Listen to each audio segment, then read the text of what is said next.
Assalamualaikum warahmatullahi wabarakatuh. Pemirsa, informasi mengenai Kabupaten Kota Waringin Timur dan sekitarnya telah kami rangkum untuk Anda. Bersama saya Fibi Serayu Anita, berikut informasi selengkapnya.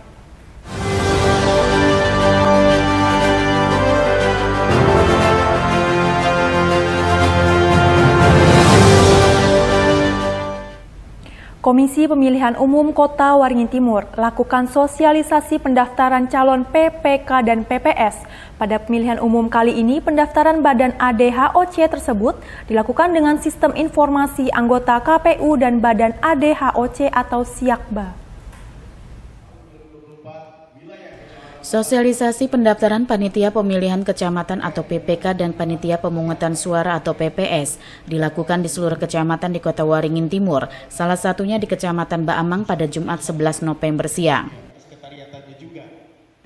Sosialisasi diikuti oleh perwakilan kelurahan serta desa, dan agar ada keterwakilan perempuan pada Badan ADHOC, sosialisasi juga melibatkan tim penggerak pemberdayaan dan kesejahteraan keluarga atau TPPKK. Ketua KPU Kota Waringin Timur Siti Fatona menjelaskan, sosialisasi memaparkan tentang tugas serta fungsi PPK dan PPS pada pemilu 2024 mendatang. Dibutuhkan 5 anggota PPK pada setiap kecamatan dan 3 anggota PPS pada kelurahan atau desa. KPU juga mengenalkan aplikasi Siakba yang merupakan sistem pendaftaran bagi calon PPK dan PPS secara online. Sistem ini dibuat untuk mempermudah masyarakat dalam mendaftarkan diri sebagai calon PPK dan PPS. Selain proses rekrutmen PPK PPS, dan juga kami mengenalkan yang namanya sistem Siakba. Karena proses pendaftarannya memberikan kemudahan kepada calon PPK dan PPS untuk mendaftarkan menggunakan sistem Siakba itu sendiri. Sistem sebenarnya bentuk dari memberikan kemudahan kepada calon PPK maupun PPS dalam hal proses pendaftarannya. Ya, karena akan lingkupnya lumayan luas ya, jadi memberikan kemudahan mereka para calon PPK PPS untuk proses pendaftarannya. Selama ini memang sistem manual ya, hard copy diantarkan di kantor desa ataupun kecamatan, nanti kami untuk mengambilnya. Kalau sekarang diberi kemudahan dengan proses input di dalam sistem atau Siakba itu. Berapa orang yang diperlukan? Kalau untuk di PPK itu sendiri ada 5, kalau untuk di PPS di seluruh desa kelurahan itu ada 3 masing-masing desa. Camat Baamang Adi Chandra mengharapkan peserta sosialisasi perwakilan kelurahan dan desa dapat menyimak dengan baik paparan dari KPU sehingga dapat disebarluaskan kepada masyarakat yang ingin mendaftar sebagai calon PPK atau PPS. Peserta sosialisasi KPU terkait dengan tahapan sekaligus memperkenalkan aplikasi Siakba ini dihadiri oleh 5 kelurahan dan 1 desa. Semuanya alhamdulillah lengkap, organisasi kemasyarakatan yang mewakili juga, Panwascam juga hadir yang baru dilantik, dan harapan saya ke depan aplikasi Siakba ini bisa membantu dalam proses percepatan tahapan pemilu yang akan segera kita laksanakan. Makanya para peserta saya harapkan untuk mengikutinya dengan serius dan memperhatikan apa yang belum jelas bisa ditanyakan kepada mentornya langsung dari KPU Kabupaten Kota Waringin Timur. Sebagai syarat pendaftaran, selain berusia di atas 17 tahun dan tidak pernah menjalani masa hukuman penjara selama 5 tahun, calon PPK dan PPS juga bukan merupakan anggota partai politik. Khusus untuk PPK, pendaftaran dibuka mulai tanggal 20 November hingga tanggal 1 Januari 2023 mendatang. Mereka akan dilantik dan mulai bekerja pada 2 Januari 2023. Masud Badarudin, Hayat TV. Dinas Pendidikan Kabupaten Kota Waringin Timur menggelar rapat koordinasi gugus tugas PAUD HI Kabupaten Kota Waringin Timur untuk menyusun rencana aksi daerah atau RAD PAUD HI Kotim tahun 2023 sampai dengan 2027, Selasa 8 November 2022. Dalam laporan pelaksanaan tugas Kepala Dinas Pendidikan Kota Waringin Timur, Susiawati, mengatakan kegiatan ini adalah salah satu bagian dari rangkaian kegiatan dalam program kerjasama antara Direktorat Pendidikan Anak Usia Dini dengan Dinas Pendidikan Kabupaten Kota Waringin Timur bidang pembinaan PAUD dan PNF tahun 2022 untuk penyelenggaraan PAUD HI di kabupaten atau kota. Kegiatan penyusunan rencana aksi daerah atau RAD PAUD HI, ungkap Susiawati, merupakan tahap lanjutan setelah sebelumnya dilaksanakan kegiatan penyusunan dan pengesahan Perbub Kota Waringin Timur nomor 55 tahun 2022 tentang pedoman penyelenggaraan pengembangan anak usia dini holistik integratif dan sosialisasi dan advokasi kebijakan pemerintah daerah. Sedangkan tujuan kegiatan ini guna mendukung pelaksanaan program kerja gugus tugas PAUD HI dalam membantu Bupati untuk mengkoordinasikan, menyinkronkan, menyusun rencana program kegiatan dan anggaran serta mensosialisasikan pengembangan anak usia dini holistik integratif di daerah. Jadi ini bentuk komitmen daerah terhadap penyelenggaraan program PAUD HI. Jadi untuk 5 tahun ke depan itu seperti apa PAUD HI ini akan dilaksanakan. Jadi semua OPD terkait yang masuk di dalam gugus tugas PAUD HI ini akan sama-sama memberikan kontribusinya terhadap program kerja ataupun kegiatan yang nantinya akan dimasukkan di dalam rencana aksi daerah untuk 5 tahun ke depan di tahun 2023 sampai dengan 2027. Susi menambahkan hasil yang ingin dicapai dalam pelaksanaan kegiatan ini yaitu tersusunnya rencana aksi daerah atau RAD pengembangan anak usia dini holistik integratif atau PAUD HI Kabupaten Kota Waringin Timur tahun 2023-2027. Normansa, Hayat TV. Asisten 1 Sekretariat Daerah Kabupaten Kota Waringin Timur menegaskan tingkat pengembalian tertinggi atau the highest rate of return pada perkembangan anak usia dini berasal dari investasi yang dimulai sedini mungkin dari 0 sampai 6 tahun. Penegasan tersebut diungkapkan Asisten 1 Setda Kotim Diana Setiawan saat memberikan sambutan pada acara rapat koordinasi gugus tugas PAUD HI Kabupaten Kota Waringin Timur dan penyusunan rencana aksi daerah atau RAD PAUD HI Kotim tahun 2023-2027. Investasi sejak usia 0 sampai 6 tahun tersebut, kata Diana, akan menentukan keberhasilan perkembangan anak selanjutnya, antara lain bahwa investasi untuk pendidikan anak usia dini dapat mencegah kesenjangan capaian akademik.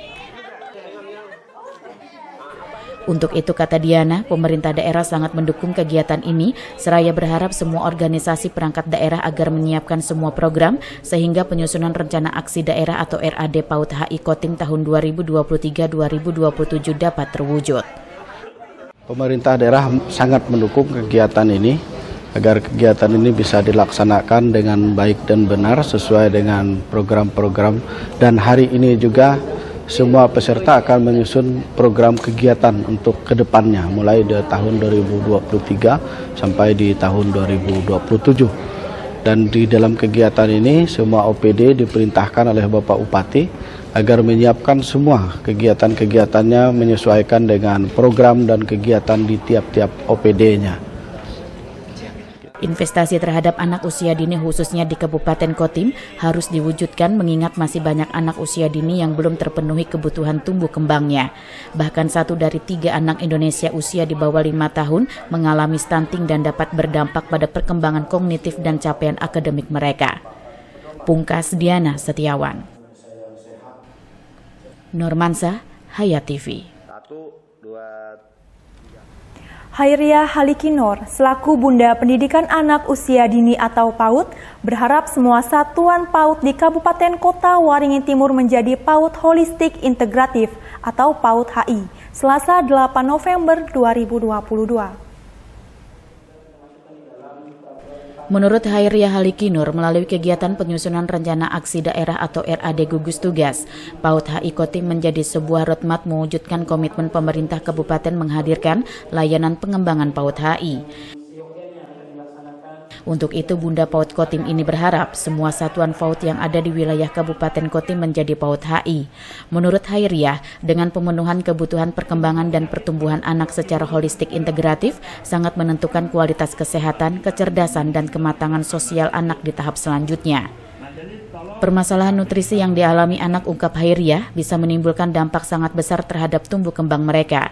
Kondisi ini bisa menyebabkan sejumlah masalah termasuk terjadinya stunting pada anak. Dengan demikian, anak-anak usia 0-6 tahun yang masuk PAUD terbebas dari stunting. Anak sehat dan cerdas adalah yang menentukan pembangunan di Kotim untuk masa akan datang. Itulah pentingnya PAUD HI sebagai wadah mereka, tegasnya. Alhamdulillah angka stunting kita sekarang 23%. Mudah-mudahan dengan ada PAUD HI ini bisa menurun. Yang menekan karena PAUD HI ini ada 5 layanan di dalamnya, yaitu tentang pendidikan, kesehatan, pola asuh, segala macam ya. Nah itu salah satunya penurunan angka stunting kita. Ya. Dengan harapan semoga PAUD HI di Kabupaten Kota Waringin Timur ini semua PAUD-nya menjadi PAUD HI semua. Ya. Terima kasih. Hairiah juga berharap Bunda PAUD Kecamatan dan Kelurahan dapat mendampingi dan mendukung setiap lembaga PAUD yang ada di wilayah masing-masing. Tujuannya agar dapat meningkatkan kualitas sumber daya layanan bidang pendidikan khususnya melalui pengembangan anak usia dini holistik integratif. Nurmansyah, Hayat TV.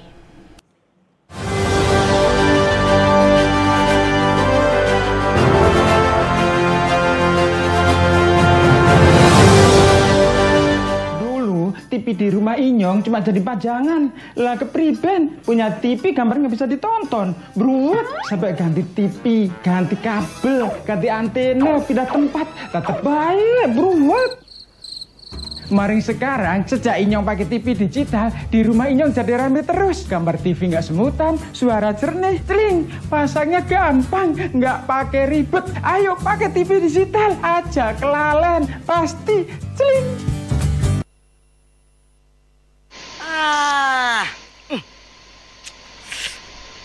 Gambarnya jangkrik. Yah, TV-nya masih analog ya? Ganti dong ke digital. Digital? Ya, digital. Tinggal install set-top box, gambar tajam, channel banyak, tanpa iuran bulanan. Hey, gimana? Bagus kan? Gambarnya jangkrik. Hah? Sambut era digital dan nikmati kesempurnaan gambarnya. Yuk nonton siaran televisi digital. Bagaimana ya cara menangkap siaran televisi digital? Pertama, pastikan di daerah Anda sudah ada sinyal siaran televisi digital. Kedua, gunakan antena UHF di dalam atau di luar rumah Anda. Ketiga, pastikan televisi Anda sudah dilengkapi penerima siaran digital DVB T2. DVB T2 merupakan jenis sinyal yang digunakan Indonesia dalam penyiaran televisi digital. Keempat, pilih auto scan, lalu pindai televisi Anda. Bagaimana jika televisi Anda masih analog? Pasangkan set-top box, televisi Anda otomatis menangkap siaran digital. Bersih gambarnya, jernih suaranya, canggih teknologinya.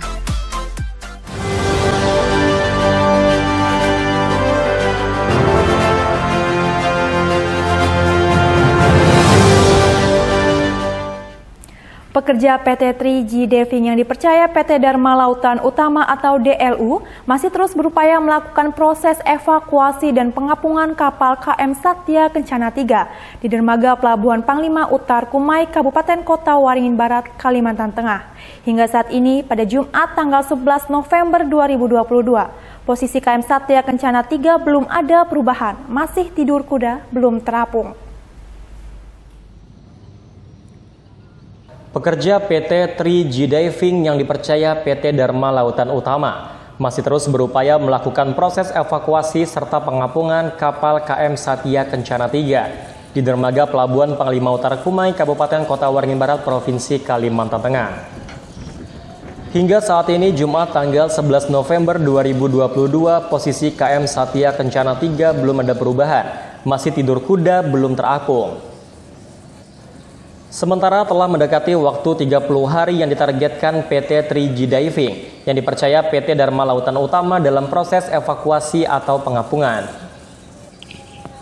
Kepala KSOP kelas 4 Kumai Hari Suyanto usai upacara tabur bunga dalam rangka memperingati Hari Pahlawan 10 November 2022 di Pelabuhan Panglima Utar Kumai mengatakan, proses evakuasi serta pengapungan KM Satya Kencana 3 masih terus dilakukan. Ditargetkan antara hari Sabtu atau Minggu KM Satya Kencana 3 kembali tegak lagi. Hingga saat ini 4 unit truk yang telah dikeluarkan dari dalam kapal KM Satya Kencana 3. Proses evakuasi harus selesai dalam minggu terakhir ini agar tidak mengganggu posko Natal dan Tahun Baru atau Nataru 2022.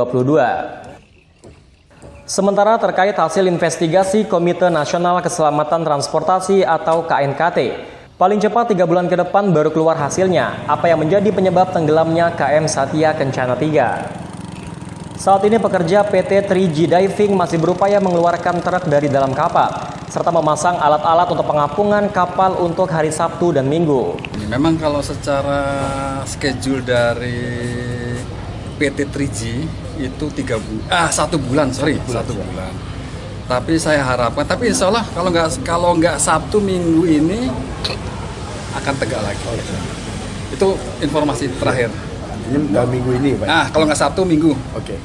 Tadi saya harapnya sih hari Kamis atau kalau nggak hari Kamis, tapi pengeluaran truk agak terhambat nih, dari kapal. Tapi sudah keluar 4 truk ya, Pak? Truk sudah keluar. Sebetulnya tidak ada kendala ya. Schedule memang 1 bulan. 1 bulan. 1 bulan. Tapi kami harapkan minggu ini bisa kembali tegak. Jadi tidak mengganggu posko Nataru. Kan sebentar lagi mau Nataru ya. Gitu. Hasil informasi terakhir KNKT waktu pertama terjun dia sudah mengatakan paling cepat 3 bulan baru bisa keluar hasilnya. Itu pun dia tidak mengatakan siapa yang salah dan tetapi hanya mencari kenapa terjadi itu sebabnya. PLT Sekretaris Daerah Kabupaten Kota Waringin Barat Juni Gultom mengatakan, pemerintah bekerja sama dengan KNKT telah melakukan investigasi dan menunggu hasilnya 3 bulan mendatang. Setelah berhasil diapungkan, KM Satya Kencana 3 akan dievakuasi ke Surabaya untuk segera dilakukan perbaikan. Diketahui KM Satya Kencana 3 tenggelam tepat di depan dermaga Pelabuhan Panglima Utar Kumai pada hari Rabu 19 Oktober 2022 dini hari. Jamri, SBTV. Demikian pemirsa, informasi tadi sekaligus menutup jumpa kita pada kali ini. Saya Fibis Rayu Anita mewakili jajaran yang bertugas mohon undur diri dari hadapan Anda. Terima kasih dan sampai jumpa. Wassalamualaikum warahmatullahi wabarakatuh.